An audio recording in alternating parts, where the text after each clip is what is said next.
राज्यात उन्हाचा कडाका वाढलाय। कोकणात उष्ण आणि दमट हवामानाचा अंदाज आहे, तर मध्य महाराष्ट्र आणि मराठवाड्यातील काही ठिकाणी हलक्या पावसाची शक्यता वर्तवण्यात आली आहे। राज्यात आज काही भागात पावसाचा अंदाज आहे।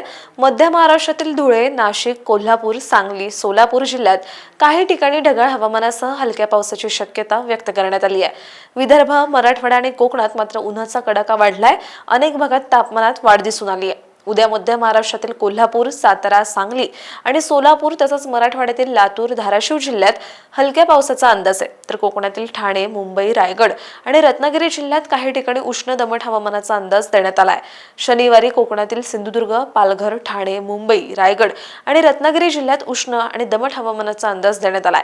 राज्याच्या इतर भागातही तापमानात वाढ होऊन उष्णता वाढीचा अंदाज आहे। अशाच हवामान अपडेटसाठी अग्रवनला सबस्क्राईब आणि फॉलो करायला विसरू नका।